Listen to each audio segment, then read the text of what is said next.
WPL इतिहास का दूसरा मेगा ऑक्शन होने वाला है। उससे पहले सभी टीम्स ने अपने रिटेंशन अनाउंस कर दिए हैं। आरसीबी ने 4 रिटेन किए हैं, वहीं पे दिल्ली और मुंबई ने 5-5 प्लेयर रिटेन किए हैं। जो भी डिटेल्स है वो मैं आपको बताऊंगा, कितना पर्स सभी टीम्स के पास बाकी है, कितने आरटीएम हर टीम यूज़ कर सकती है और ऑक्शन कब होगा। तो इस वीडियो में हम शुरुआत करेंगे आरसीबी से। और आरसीबी से क्यों ना स्टार्ट किया जाए, क्योंकि इतने बेहतरीन रिटेंशन हमें आरसीबी की तरफ से देखने को मिले हैं, जहाँ पे कप्तान स्मृति मंधाना को सबसे ज़्यादा 3.5 करोड़ में यहाँ पे रिटेन किया गया है। ऋचा घोष को 2.75 करोड़ में ahead of Ellyse Perry retain किया गया है। एलिस पेरी जिन पे डाउट था कि क्या वो अगले 3 साल खेल पाएंगी नहीं खेल पाएंगी, तो उनको 2 करोड़ में रिटेन किया गया। और श्रीरंगा पाटिल जो एक लॉयल मानी जाती हैं आरसीबी की और कर्नाटका की, तो उनको 60 लाख में रिटेन किया गया। यहाँ पे कुछ की टेक अवेज हैं। पहली बात तो ये कि आज सुबह ही ये डिक्लेयर किया गया था कि मालोलन रंगराज हो गए हैं आरसीबी के न्यू हेड कोच WPL में अगले 3 साल के लिए।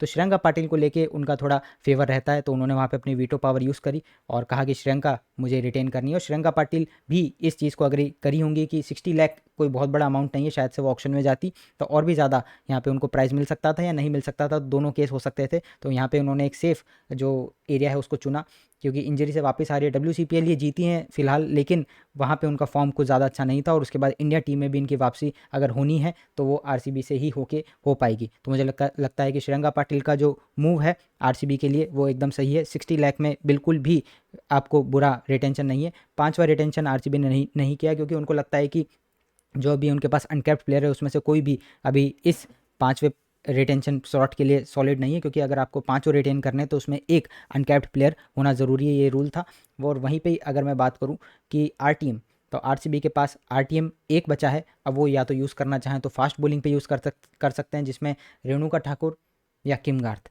इन दो में से कोई एक मुझे लगता है कर सकते हैं। और इन दोनों में से किसी पे नहीं कर पाए तो वो हो सकता है किसी एक ओवरसीज़ प्लेयर पे, जिसमें सोफी डिवाइन, सोफी मोलोन्यू और जॉर्जा वेरम, ये 3 ऐसे प्लेयर हो सकते हैं ओवरसीज़ जिस पे आरसीबी अपना आरटीएम यूज़ करे। मेरी जो पिक होगी वो रेणुका या फिर किम गार्थ में से होगी, क्योंकि अगर मैं रिटेंशन फिर से बताऊं तो आपके पास एक ओपनिंग बैट्समैन है, एक मिडिल ऑर्डर बैट्समैन है, एक फिनिशर है और एक नीचे आके थोड़ी सी बैटिंग करे और स्पिन ऑप्शन आपके पास आ गया। तो एक भी फास्ट बॉलिंग ऑप्शन आरसीबी के पास नहीं है। तो आरटीएम यूज़ करके आप उस ऑप्शन को तलाशना चाहेंगे। पर्स की अगर बात करें तो 6.15 करोड़ का पर्स आरसीबी के पास बाकी है। तो इससे रिलेटेड आपके कोई भी डाउट है और कोई भी आपकी ओपिनियन है वो आप लिख सकते हैं। ऋचा घोष का रिटेंशन होना वेल डिजर्व मुझे लगता है। एलिस पेरी का भी इस बात पे ज़रूर अग्रीमेंट हुआ होगा कि मुझे आप 2 करोड़ में रिटेन कर रहे हैं, ठीक बात है। हालांकि अगर आप ऑक्शन जाके देखेंगे तो एलिस पेरी को ज़्यादा दाम में खरीदा था आरसीबी ने पहली मेगा ऑक्शन में, और ऋचा घोष थोड़ी कम थी। लेकिन देखिए कैसे 3 साल में पूरा समीकरण बदल गया और ऋचा घोष आज की तारीख में one of the best finisher in world cricket बन चुकी है। एलिस पेरी की भी तब से लेके अभी तक कोई कमी नहीं आई है, लेकिन ऋचा घोष का जो राइज है वो इतना मिट्योरिक है कि उसको कोई भी नज़रअंदाज नहीं कर सकता। आरसीबी की सक्सेस में आने वाले सालों में ऋचा घोष बहुत ही तगड़ा अपना रोल अदा कर सकती है। तो ये एक की टेक अवे है आरसीबी के रिटेंशन से, जो आप देख सकते हैं कि 2.75 करोड़ में ऋचा घोष रिटेन हुई है और 2 करोड़ में एलिस पेरी रिटेन हुई है। इसके बाद चलते दिल्ली कैपिटल्स पे। दिल्ली कैपिटल्स ने अपने 5 रिटेंशन किए हैं और अपना कोर पूरा इन्होंने रखने की कोशिश करी है, लेकिन कैप्टन जो थे इनकी मैग लैनिंग, उनको रिटेन कर दिया। तो Jemimah Rodrigues, Shafali Verma, Annabel Sutherland, Marizanne Kapp, इन चारों प्लेयर्स को इन्होंने 2.2 करोड़ में रिटेन किया है। और निकी प्रसाद को अनकेप्ट प्लेयर की तरह इन्होंने रिटेन किया। इनका पर्स बचता है 5.7 करोड़। तो मैग लैनिंग को इन्होंने हटा के और फिर ये 5 प्लेयर को रिटेन किया है। यूपी वॉरियर्स का सबसे इंटरेस्टिंग, मतलब शॉकिंग या बोलें इंटरेस्टिंग बोलें, जो भी कह सकते हैं, कि उन्होंने सिर्फ एक अनकैप्ड प्लेयर को रिटेन किया है, श्वेता शेरावत, 50 लाख में, और उनका पर्स बचता है 14.5 करोड़। सभी टीम्स के पास में 15 करोड़ का पर्स है, बढ़ा के इस बार दिया गया है सभी टीम्स को, इससे पहले कम था इससे। तो 14.5 करोड़ बच रहा है यूपी वॉरियर्स के पास पर्स।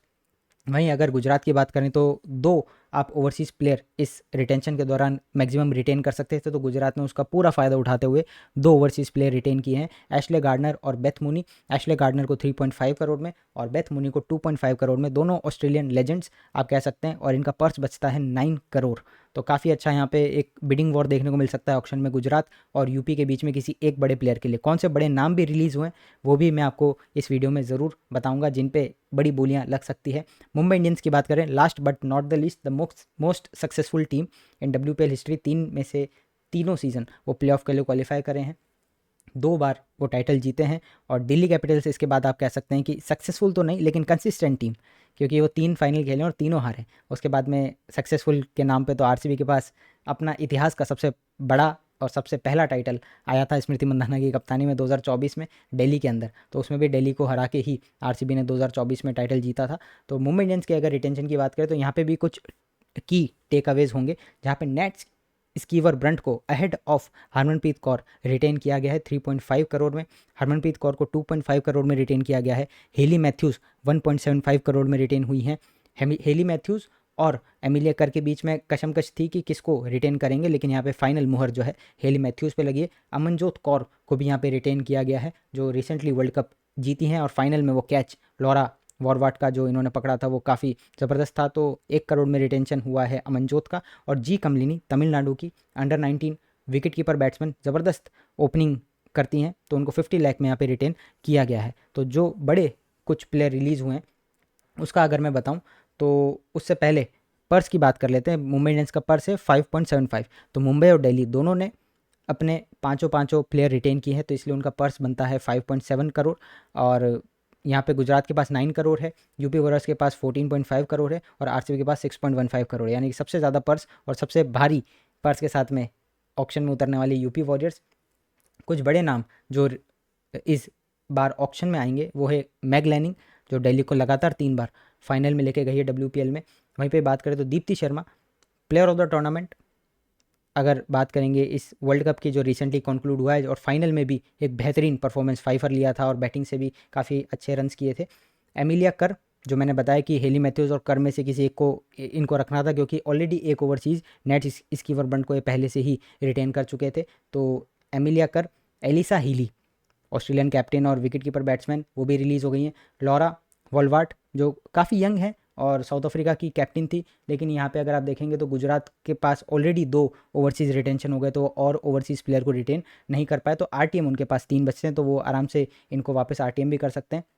सोफिया एक्लस्टन जो यूपी आराम से ले सकती थी, लेकिन अगर उनको कोई भी एक रिटेंशन करना होता तो कम से कम 3.5 करोड़ रुपए देने होते, तो वो नहीं देना चाह रहा होगा यूपी किसी भी प्लेयर को, नहीं दीप्ति को, नहीं सोफी को, नहीं ग्रेस हैरिस को। तो ये ऐसे 3 प्लेयर थे जो मुझे लगा था कि यूपी रिटेन कर सकता है, लेकिन उन्होंने नहीं किए। तो इस पूरी जो रिटेंशन स्ट्रेटेजी है सभी टीम्स की, इसको लेके आप कितने तो सेटिस्फाइड हैं? आरसीबी के क्या टारगेट हो सकते हैं? क्या आरसीबी आरटीएम यूज़ करेगा रेणुका पे या किम गार्थ पे या किसी और प्लेयर पे? क्या आशा शोभना के पीछे भी आरसीबी जा सकता है? क्योंकि स्पिनर आपके पास श्रीलंका हैं, तो आपको 1-2 और स्पिनर की ज़रूरत होगी। सोफी एगल्सन के पीछे क्या आरसीबी जा सकता है, या फिर दीप्ति शर्मा के पीछे आरसीबी जाएगा, या फिर प्रतिका रावल के पीछे आरसीबी जाएगा? तो मैदान खुला है, कमेंट सेक्शन आप सभी के लिए खुला है। आपकी जो भी ओपिनियन है फटाफट से आप लिख दीजिए कमेंट सेक्शन में, और इस पे और भी कंटेंट आता रहेगा। और ज़्यादा दिन नहीं है, 10 दिन बाकी है, जब आईपीएल का भी रिटेंशन अनाउंस हो जाएगा, तो उससे रिलेटेड भी कंटेंट आपके लिए पूरी तरीके से तैयार है। तो चैनल कर लीजिए सब्सक्राइब, वीडियो कर दीजिए लाइक और फॉलो कर लीजिए हमारे सोशल मीडिया हैंडल्स पे, और सबका लिंक आपको मिल जाएगा डिस्क्रिप्शन में। मिलते हैं आपसे अगली वीडियो में किसी और अपडेट के साथ, तब तक के लिए गुड बाय और जय हिंद।